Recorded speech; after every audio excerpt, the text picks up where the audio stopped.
Hello everyone, मैं कशिश आसमी का बहुत बहुत स्वागत करती हूँ अपने इस यूट्यूब चैनल में। आज की वीडियो में हम करने चले कि एनसीईआरटी का 6 to 12 की बुक का फर्स्ट चैप्टर पढ़ने वाले हैं। यह है फर्स्ट चैप्टर का थर्ड पार्ट है। इस वीडियो के अंदर हम इस चैप्टर को खत्म करेंगे, तो चलिए बिना देरी के आज की इस वीडियो को स्टार्ट करते हैं।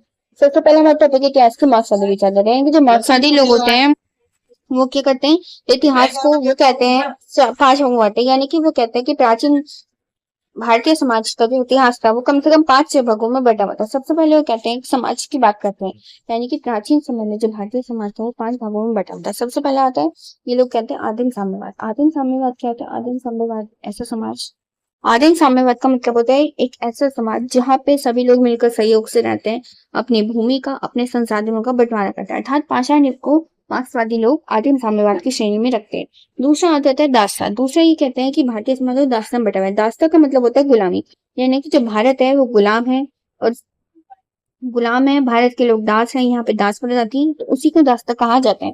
तीसरा मार्क्सवादी लोग कहते हैं सामंतवाद। सामंतवाद क्या था? यह यूरोप में चल रही एक प्रथा थी, जो कि मध्यकाल की एक प्रथा थी। इसके में सामंतवाद में क्या होता था कि राजा जो था उसके नीचे अलग अलग प्रकार के मंत्री होते थे, विभाग होते थे, सिपाही होते थे, तो उसी में से एक सामंत होता था। जब इसलिए इसको सामंतवाद कहा जाता है। फोर्थ आ जाता है पूंजीवाद। पूंजीवाद क्या था? पूंजीवाद का अर्थ ये होता है कि जब समाज में कोई एक वर्ग होता है, केवल उसी वर्ग के हाथ में भूमि का या संसाधन जो है केवल एक ही वर्ग के हाथ में रहता है, वह अन्य वर्गों को अपने नीचे काम करवाता है, तो उसको पूंजीवाद कहा जाता है। यानी कि समाज के किसी भी एक वर्ग के हाथ में संसाधन, भूमि और हर चीज, मतलब एक समाज के एक जो मुख्य वर्ग है उसके हाथ में रहेगी, और वे अन्य व्यक्ति को उससे नीचे अपने नीचे काम कराए थे, पूंजीवाद कहा जाता है। जैसे कि भारत के अंदर जब अंग्रेज आए तो मशीन आ गई, तो फिर पूंजीवाद हो गया ना, कि मशीन एक कंपनी हो गई, इसका एक मालिक हो गया, फिर वो अपने नीचे काम कराते हैं, पूंजीवाद हो गया। यानी कि समाज के एक वर्ग के हाथ में पूरे संसाधन, सारी चीजें जो भी थी, भूमि, अन्य जो भी चीजें थी, समाज के एक वर्ग के हाथ में। फिर ये बात करते हैं कि भारतीय समाज का 5वां चरण क्या होता है?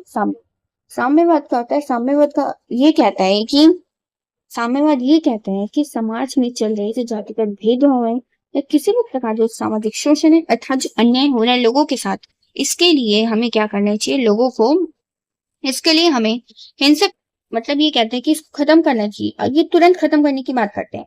ये कहते हैं कि हमें चाहे हिंसक गतिविधि क्यों ना करने पर, लेकिन समाज के अंदर जो भी जातिगत भेदभाव हो रहे हैं ये हमें समाप्त करने चाहिए। आई होप आपके 5 चरण मार्क्सवादी समझ में आ गए होंगे। अगर नहीं समझ आएगा तो कमेंट कर दीजिएगा। और आप लोग आज का क्वेश्चन है, आज मेरा आप लोगों से क्वेश्चन है, उसका कमेंट बॉक्स में रिप्लाई दीजिएगा कि आज के समय में जो भारतीय समाज है वो कैसा है। इन 5 में से आज हम भारतीय समाज को कौन सी श्रेणी में देखते हैं? ये चरण कार्ल मार्क्स और एफ एंजल, यानी कि कार्ल मार्क्स जो है मार्क्सवादी विचारधारा के मुख्य विचारक माने जाते हैं, और एफ एंजल्स भी थे। इन दोनों ने मिलकर इस विचारधारा को दिया था। ये दोनों साम्यवाद के प्रतिपादक थे। G.F.W. हेगल एक महान पाश्चात्य दार्शनिक थे, जो कि प्रारंभ में हेगल का विचार था। ये दोनों कहते थे कि भारत को एक पूर्वी देश के रूप में दर्शन शास्त्र के इतिहास से बाहर रखा जाना चाहिए।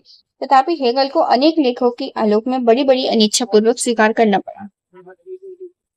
यानी कि हेगल को जब उसने भारत को, यह बहुत अनिच्छा पूर्वक यह मानना पड़ा कि भारत एक दार्शनिक प्रणाली है और इसकी याद बहुत ही प्राचीन है, इसका जो इतिहास है वो बहुत ज्यादा प्राचीन है। उसने स्पष्ट रूप में से यूनान और रोम के दर्शन शास्त्री, यानी कि हेगल जो था वो भारत को यूनान और रोम के दर्शन शास्त्र से तुलना करता था और बहुत ही घटिया बताता था भारत के इतिहास। लेकिन उसे यह मानना पड़ा, बाद में जब उसने लेख देखे तो उसे यह मानना पड़ा कि भारत का इतिहास प्राचीन है और घटिया नहीं है। इसी प्रकार मार्क्स को भी भारत में बड़ी पिछली जानकारी थी, और वस्तु तो जाति पूर्वग्रह, यानी कि जो मार्क्स है उन्होंने भी भारत में केवल, उसको भी भारत के बारे में बहुत पिछली जानकारी थी, यानी कि गंदा वर्ड यूज कर सकते हैं इसके पिछली जगह पर, बहुत ही घटिया बोल सकते हैं, घटिया जानकारी थी। और वह क्या जातीय पूर्वग्रह और स्वार्थों से मुक्त नहीं था। यानी कि मार्क्स जो था वो अपने विचारधारा को किस तरीके से लिखता है, उसके मन में कुछ जातीय पूर्वग्रह थे। पूर्वग्रह का मतलब होता है किसी भी चीज के बारे में अपने मन में पहले ही गलत धारणा बना लिया, और वो कुछ स्वार्थ के कारण, कुछ जातीय पूर्वग्रह के कारण भी भारत के बारे में घटिया ऐसी बातें लिखता है। मार्क्सवाद भारत को ब्रिटेन द्वारा दास बनाए जाने का समर्थक था। यानी कि जब ब्रिटेन ने भारत को दास बनाया भारत के लोगों को, तो मार्क्सवादी इसका समर्थन करते हैं। उन्होंने भारत को एक बिना इतिहास वाला पिछड़ा और असभ्य देश कहकर भारत की अपेक्षा की। उपेक्षा मतलब बुराई। मार्क्स ने सन 1853 में लिखा है कि भारत पराजित होने से नहीं बच सकता था और भारत का संपूर्ण पिछला इतिहास यदि कुछ है तो केवल और केवल उत्तरोत्तर पराजयों का इतिहास है जो कि उसने झेली है। यानी कि मार्क्स ये कहते हैं 1853 में ये एक अपनी बात लिखते हैं जिसमें ये कहते हैं कि भारत जो है केवल हमेशा से पराजित होता है। और भारत के अगर हम पिछले इतिहास की बात करें तो भारत के अंदर केवल केवल उसकी पराजय का इतिहास है जो कि भारत के झेली है। भारत के अंदर उसके समाज का कोई भी इतिहास नहीं है, कम से कम कोई ज्ञात इतिहास तो हमें नहीं है जिसे इसका इतिहास कहते हैं। यानी कि मार्क्सवाद जो ही पूर्ण रूप से भारत के इतिहास को बहुत घटिया मानते हैं, इसका पूर्ण रूप से विरोध करते हैं हर तरीके से और इसको जातिगत पूर्वाग्रह और स्वार्थ से होकर लिखते हैं। इनका उत्तरोत्तर आक्रमणकारियों का इतिहास है। भारत का इतिहास जो आक्रमणकारियों का इतिहास है जिन्होंने इस अप्रतिशोधकारी अपरिवर्तनशील समाज की निष्क्रियता के आधार पर, यानी कि भारत में एक अप्रतिरोधकारी लोग थे, अपरिवर्तनशील समाज था जिन्होंने निष्क्रियता का मतलब होता है लेजीनेस, इसके आधार पर अपने साम्राज्य स्थापित किए थे। भारत में ब्रिटिश शासन के दौरान हेगलवादी और मार्क्सवादी विचारधारा जो थी, एक तरह से इन दोनों का कोई अस्तित्व ही नहीं था। लेकिन भारत के स्वतंत्र होने के बाद इतिहास लिखने में मार्क्सवादी विचारधारा एक प्रभावशाली और प्रमुख विचारधारा बन गई। आदिम साम्यवाद, दास्तान, सामंतवाद, पूंजीवाद, मार्क्स और एंजल्स, इन दोनों ने इतिहास के विभिन्न चरणों को भारतीय इतिहास पर भी लागू किया जाने लगा। यानी कि इन सभी की जो बातें थी उनको भारतीय इतिहास में समाजों पर लागू करके देखा जाने लगा। साम्राज्यवादी विचारधारा जो थी वो मार्क्सवादी विचारधारा को भी भारतीय सभ्यता में, यानी कि साम्यवादी विचारधारा और मार्क्सवादी विचारधारा दोनों ही भारतीय सभ्यता के बारे में ऐसी कोई चीज नहीं लिखती है जो कि भारत के लिए अच्छी। मार्क्सवादी विचारधारा जो थी इसमें कुषाण काल भारत के इतिहास का स्वर्णिम काल कहते हैं। सातवाहन और गुप्त काल, यानी कि भारतीय इतिहासकार भारत के गुप्त काल को ही भारत का स्वर्णिम युग मानते हैं, लेकिन मार्क्सवादी विचारधारा कुषाण काल को भारत का स्वर्णिम युग मानते हैं। गुप्त वंश से लेकर 12वीं शताब्दी ईसा पूर्व में मुसलमानों की विजय तक के काल को सामंतवाद का युग कहा जाता है। यानी कि कहते हैं कि गुप्त वंश के समय से 12वीं शताब्दी तक का जो भारत का इतिहास है मुसलमानों की विजय का काल है और ये सामंतवाद का युग है और इसको अंधा युग भी ये लोग कहते हैं, जिस समय में हर चीज का पतन हो गया। लेकिन तथ्य तो यह है कि राजनीतिक उथल पुथल के बावजूद इस तथाकथित अंध युग में, लेकिन तथ्य इस बात का है, हमारे पास बात के तथ्य है कि राजनीतिक चाहे उस समय में कितनी उथल पुथल हो, लेकिन इस अंध युग में साहित्य, कला, विज्ञान, स्थापत्य, अर्थव्यवस्था, इन सभी का बहुत ज्यादा विकास हुआ था।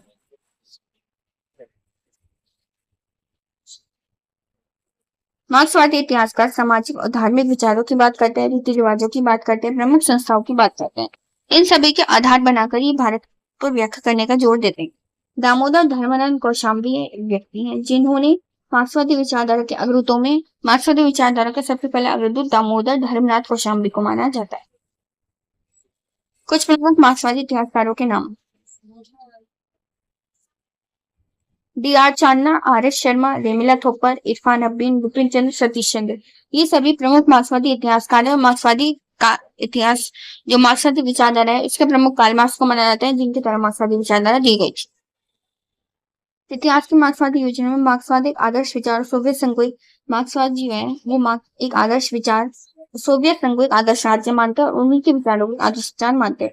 जैसे सोवियत संघ का विघटन हुआ, मार्क्सवादी राज्य व्यवस्था अर्थव्यवस्था के लगभग 13 भाग के बाद मार्क्सवादी इतिहासकारों को इसके पतन की कारणों की व्याख्या करने में कठिनाई होती कि मार्क्सवादी जो थे जो वो सोवियत संघ को बहुत अच्छा मानते थे और जब सोवियत संघ का विघटन हुआ तो वह इसके पतन की व्याख्या करने में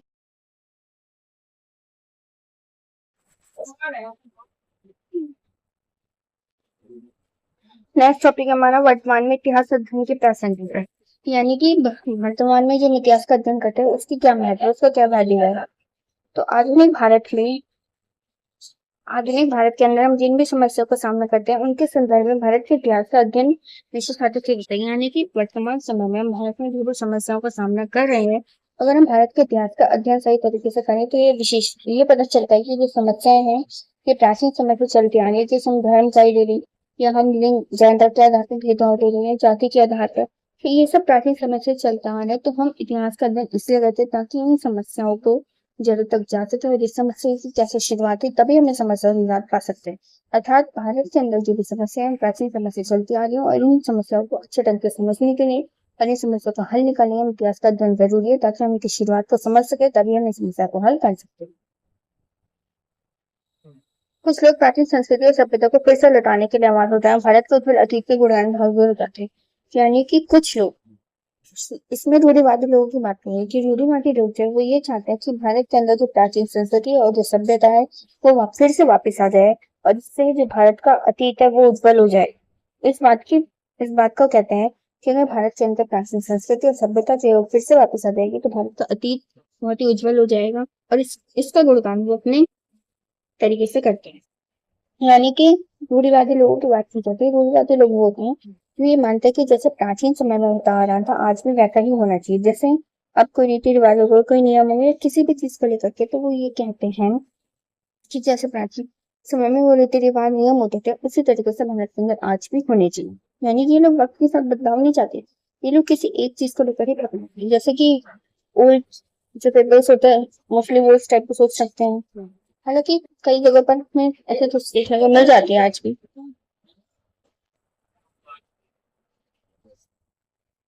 और उन्हें कला कौशल, यानी कि जो ऐसे रूढ़िवादी लोग हैं इनको कला कौशल प्राचीन वस्तुओं के संरक्षण की, यानी कि इनकी कला से कौशल से या जो भी प्राचीन वस्तु मिले उनको संरक्षण, इनको कोई मतलब नहीं। केवल ये चाहते हैं कि समाज और संस्कृति जो पूरी तरीके से पुराने रूप में ढल जाए, जो पुराने रीति रिवाज पुराने नियम ये सभी पर जिंदा रहे। ये लोग ये चाहते हैं, इन चीजों से कला से कौशल सभी से कोई मतलब नहीं है।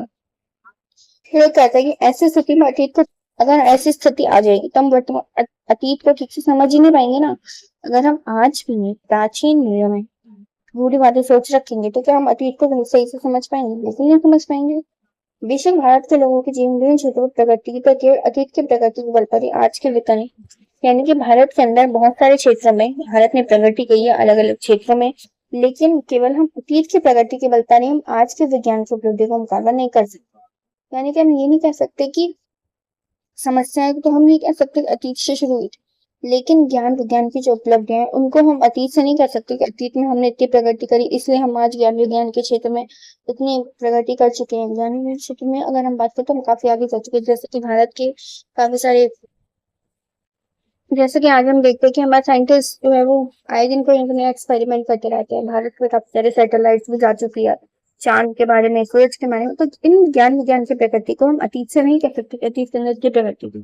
हालांकि हम समस्याओं को उससे कह सकते हैं। उसमें कोई संदेह नहीं कि प्राचीन भारतीय समाज अन्यायग्रस्त था। यानी कि प्राचीन भारतीय समाज जो था वो बिल्कुल अन्यायग्रस्त नहीं है। अन्यायग्रस्त मतलब होता है लोगों के साथ उस समय में अन्याय होता है। जैसे कि निचले वर्ण पर शूद्र और चंडालों पर, जो निचले वर्ण के लोग थे जो शूद्र थे चंडाल थे, इन सभी के साथ क्या होता था? भेदभाव होता था। इन लोगों को अछूता माना जाता था। इन लोगों को उच्च जाति के लोग इनका शोषण करते थे। शूद्र और चंडाल से बुरा व्यवहार करता था। उनको गांव में आने की अनुमति नहीं थी, वो गांव से बाहर रहते थे। मरे हुए लोगों का अंतिम संस्कार करते थे। यानी कि बहुत गंदे तरीके से इनके साथ शोषण होता, जो कि ऊंचे वर्ग के लोग के द्वारा होती थी प्राचीन समाज में। जिस तरह से इन पर आतंत्र थोप दी गई थी वह आज के विचार से बड़ा ही खेद है। यानी कि अगर आज के टाइम में देखें तो आज के टाइम में ये बहुत ही खेदजनक लगता है बात। अगर पुरानी जीवन पद्धति में परिवर्तन लाया जाए तो शायद ये विशेषताएं आज भी सच रहेंगी। कहते हैं कि अगर हम रूढ़िवादी लोगों की बात माने और पुरानी जीवन पद्धति में परिवर्तन न लाए और इसको दोबारा से लागू कर दे तो भारत के अंदर जो सारी विशेषताएं हैं जैसे कि जातिगत भेदभाव जो है वो आज काफी हद तक कम हो चुका है। हालांकि गाँव में ही अभी भी होता है बट इस लेवल पे नहीं होता जितना प्राचीन समय में होता था, कुछ परसेंट ही होता है। तो अगर हम रूढ़िवादी लोगों की बात मानेंगे तो भारत जो है वो फिर से ऐसा ही देश हो जाएगा जहाँ पर अन्याय होता हो, जहाँ पर जातिगत भेदभाव होता हो, ये सारी विशेषताएं दोबारा से अपनी आवाज उठाने लग जाए।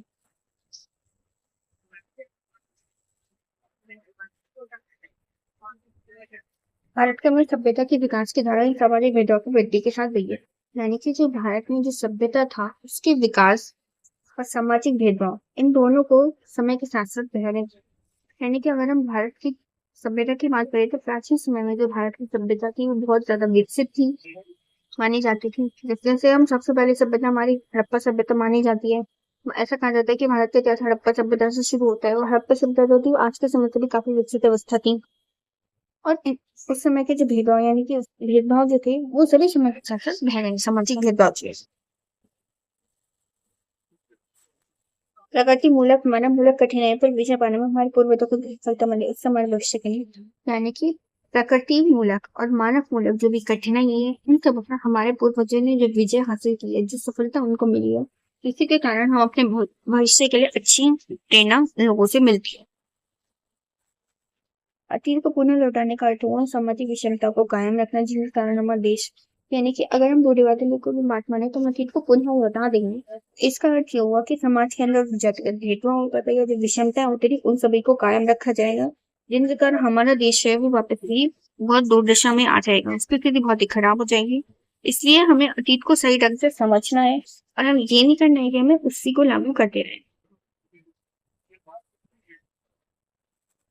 प्राचीन, मध्य और उत्तर काल की बहुत सी रूढ़ियां वर्तमान काल में हमारा पीछे करती आई, यानी कि प्राचीन काल में, मध्य काल में और उत्तर काल में बहुत सी रूढ़िवादी हैं जो वर्तमान काल में भी हमारे साथ हैं। ऐसी रूढ़िवादी परंपराएं जो प्राचीन काल से चलती आ रही है, मध्य में भी थी, उत्तर काल में थी और ये आज भी हमारे साथ है। जैसे कि इसमें कुछ चीजें आती हैं, पुराने लोकाचार, पुरानी कुछ धार्मिक मान्यताएं होती है, चाहे धर्म के लेकर या किसी अन्य चीज को लेकर, सामाजिक रीति रिवाज, धार्मिक कर्म कांड, विधियां, ये सभी प्राचीन समय से चलते आ रहे हैं जो आज में हमारे समाज में होते हैं।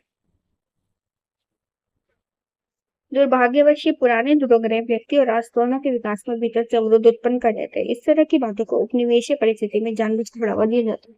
यानी कि जो पुरानी चीजें हैं, रूढ़िवादी लोग हैं, ये क्या करते हैं, राष्ट्र के विकास में एक अवरोध उत्पन्न करते हैं, यानी कि राष्ट्र के विकास में एक बाधा उत्पन्न करते हैं।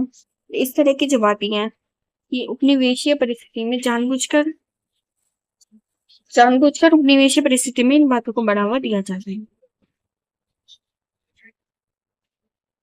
जब तक समाज में ऐसे अतीत से दुर्भाव के दूर नहीं करेंगे, जब तक भारतीय बदल, यानी कि जब तक समाज के अंदर रूढ़िवादी सोच को हम पूरी तरीके से समाप्त नहीं कर देंगे, तब तक हमारा समाज जो है वो तीव्र गति से आगे नहीं बढ़ सकता। तब तक भारत जो है वो आगे नहीं बढ़ सकता तीव्र गति से। जैसे कि जातिवाद हो गया, संप्रदायवाद हो गया, हमारे देश को जनतांत्रिक रास्ते से एकता कायम रखे हुए आगे बढ़ने में बाधा डाल रही है।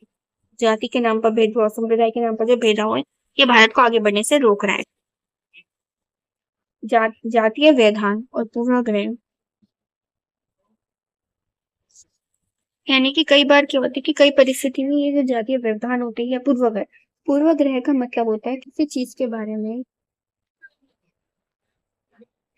पूर्वाग्रह का अर्थ होता है कि जो किसी के बारे में पहले से ही अपने मन में गलत धारणा बना लेना। सपोज हम किसी से मिलने जा रहे हैं, हम तो उससे मिले नहीं, ठीक है, हमने कहीं से सुना कि आज ये व्यक्ति तो इतना बुरा है, इसको तो तमीज नहीं, इसकी बात करने, मतलब कुछ भी हमने बुरा सुना उसके बारे में, तो हमने क्या करा, हमने अपने मन में एक विचारधारा बना ली, तो उस विचारधारा को पूर्वाग्रह कहते हैं। यानी कि किसी भी के बारे में अपने मन में पहले से गलत विचारधारा पूर्वाग्रह होती है, और वो सही भी, अगर किसी में पहले से सही धारणा बनाई जाती है तो वह पूर्व धारणा होती है। तो जातीय व्यवधान, यानी कि जो जाति के जो व्यवधान है और जो पूर्वाग्रह, कई बार पढ़े लिखे लोग भी इसका शिकार हो जाते हैं। उनके मन में शारीरिक क्षमता प्रतिष्ठा को घुसने नहीं देते अपने सामान्य हित में। यानी कि कई बार क्या होता है कि जो पढ़े लिखे लोग होते हैं, जाति का भेदभाव या पूर्वाग्रह, इनका शिकार हो जाते हैं और वो एकजुट नहीं हो पाते, क्योंकि भारत को एकजुटता ही तो चाहिए आगे बढ़ने के लिए। महिलाओं को नागरिक अधिकार, वर्तमान समय में महिलाओं को नागरिक अधिकार भले ही मिल गए हैं, लेकिन समाज के एवं क्षेत्र से पिछड़ी होने के कारण भी अपनी भूमिका निभाने में, लेकिन समाज के अंदर अभी भी कई जगह पर महिलाएं जो अपनी भूमिका समझ रूप से नहीं निभा पाती। निम्न वर्ण के लोगों का भी यही हाल है, उनकी महिलाओं का शोषण जो है वो अभी भी घरों के अंदर हो रहा है। सामाजिक रूप से उनको कई सारे अधिकार नियम मिल चुके हैं, लेकिन महिलाओं को शोषण अभी भी जारी है। प्राचीन भारत का इतिहास केवल उन्हीं लोगों के लिए प्रासंगिक नहीं है जो जानना चाहते हैं कि अतीत का वज्र स्वरूप क्या था, जिसे कुछ लोग फिर से लौटाना चाहते हैं। यानी कि प्राचीन भारत का इतिहास केवल उन्हीं लोगों के लिए महत्वपूर्ण नहीं है जो ये चाहते हैं कि रूढ़िवादी सोच सकते हैं कि प्राचीन समय के रीति रिवाज, समाज, संस्कृति ये सब फिर से वापस आ जाए। इतिहास का अध्ययन उन लोगों के लिए भी जरूरी है जो देश की प्रगति में बाधा डाल, इतिहास का अध्ययन इसलिए जरूरी है कि देश की प्रगति में जो बाधा तत्व डालते हैं उनको पहचाना जा सके। अब इस चैप्टर की समरी पढ़ लेते हैं। इस चैप्टर के अंदर हमने क्या क्या पढ़ा। इस चैप्टर के अंदर हमने पढ़ा सबसे पहले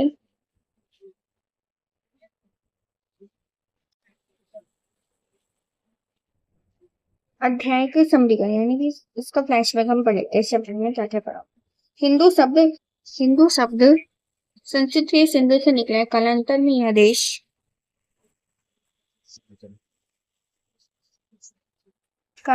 यह देश इंडिया के नाम से मशहूर हो, जो यूनानी प्राय के निकट, यानी कि जो हिंद शब्द है वही संस्कृत का एक सिंधु शब्द है जिससे ये हिंद शब्द बनाए, और यह बाद में हिंद शब्द हिंद को ही इंडिया का नाम दे दिया गया, जो कि आज वर्तमान में इंडिया के नाम से मशहूर है और ये यूनानी फ्लैग द्वीप के निकट है। भारतवर्ष, भारतवर्ष ना भारतवर्ष भारत नामक एक प्राचीन वंश के नाम, यानी कि भारत का जो नाम है वो भरत, जो भारत नाम है ये भरत नाम का एक प्राचीन वंश था जिसके नाम पर भारत नाम पड़ा था। राजेंद्र लाल मेहता ने इंडो एरियस नामक पुस्तक प्रकाशित किया जिसमें प्राचीन भारत के तट विशेषक इंडो एरियस नामक पुस्तक थी जिसके रचयिता राजेंद्र लाल मेहता थे। इन्होंने इस पुस्तक को पब्लिश करवाया था और इन्होंने प्राचीन भारत को इन्होंने अपने पुस्तक में प्राचीन भारत को एक तर्कमूल दृष्टि से बताया। आरजी भंडारकर ने सातवाहनों के दक्कनों के इतिहास का वैष्णव वर्णन करवाया, यानी आरजी भंडारकर जो थे इन्होंने सातवाहनों का, दक्कन का इतिहास, वैष्णव और कई अन्य संप्रदाय के इतिहास को दोबारा से पुनर्निर्माण किया है। जैसे कि हमने चैप्टर्स में पढ़ा था कि इतिहास का पुनर्निर्माण किया गया। एस.सी. राय चौधरी, इन्होंने अपनी पुस्तक लिखी है political history of ancient India. इसमें इन्होंने महाभारत की युद्ध से लेकर गुप्त काल तक के इतिहास का वर्णन किया है। के नीलकंठ शास्त्री, इन्होंने अपनी पुस्तक लिखी है the history of ancient India और इनकी दूसरी पुस्तक है हिस्ट्री ऑफ साउथ इंडिया। इन दोनों में इन्होंने दक्षिण भारत के इतिहास समझाने का प्रयास किया है। पीवी काड़े, जो कि संस्कृत के विद्वान है, इन्होंने हिस्ट्री ऑफ धर्मशास्त्र की रचना की है। 1776 में मनुस्मृति का अंग्रेजी अनुवाद ए कोड ऑफ सेंट्रल लैंग्वेज 1776 में मनुस्मृति का एक अंग्रेजी अनुवाद हुआ है जिसको ए कोड ऑफ सेंट्रल लैंग्वेज के नाम से जाना जाता है।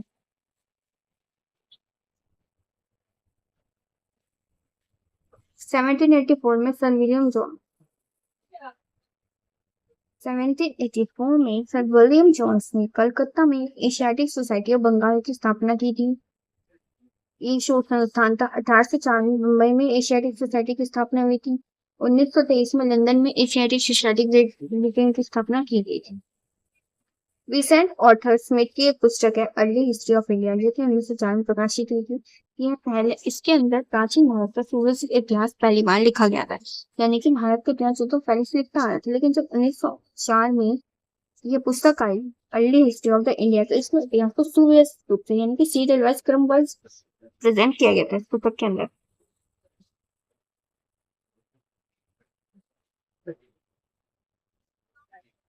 ये तो हमने प्राचीन इतिहास के अध्ययन का परिचय पढ़ लिया। अब पढ़ते हैं इतिहास का महत्व। किसी समाज या राष्ट्र के अध्ययन के द्वारा समाज या राष्ट्र के, अगर हम इतिहास का महत्व जाने तो हमें किसी समाज के किसी राष्ट्र अध्ययन करना होगा, तभी हम उस समाज या राष्ट्र के अतीत को जान सकते हैं। इतिहास के अध्ययन से हम इन सभी विषयों को समझ सकते हैं। कौन कौन से? संस्कृति, धर्म, समाज, यानी कि जब हम इतिहास का अध्ययन करें तो वहाँ की संस्कृति, वहाँ का धर्म, वहाँ का समाज, इन सभी को समझ सकते हैं।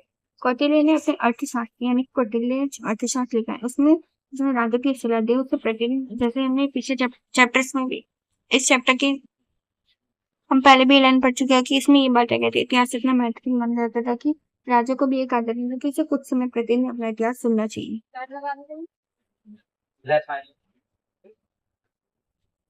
पुराणों के संदर्भ में इतिहास अतीत के प्रकाश में वर्तमान भविष्य को आलोकित करने का साधन समझा जाता है।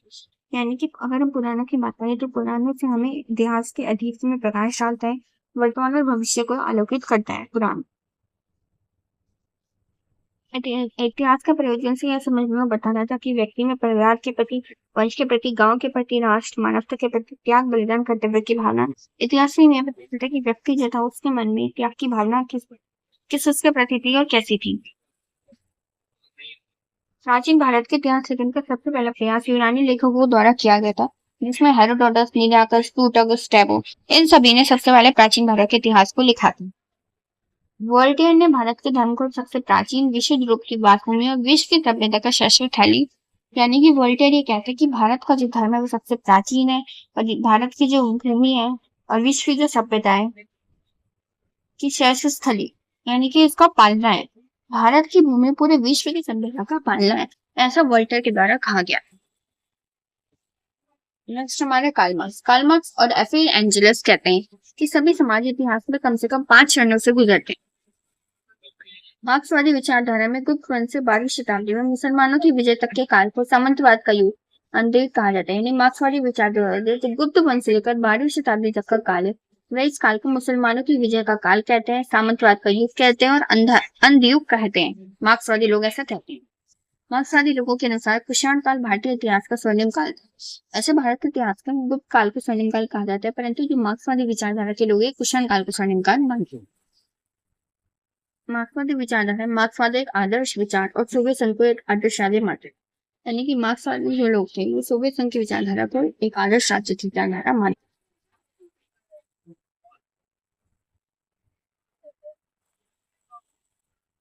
कुछ लोग भारत के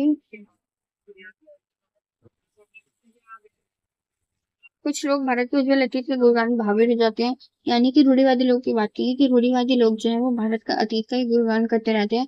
उन्हें कला कौशल प्राचीन विरासत संरक्षण इन सभी की कोई चिंता नहीं है। वे केवल प्राचीन संस्कृति सभ्यता को फिर से लौटाना चाहते हैं।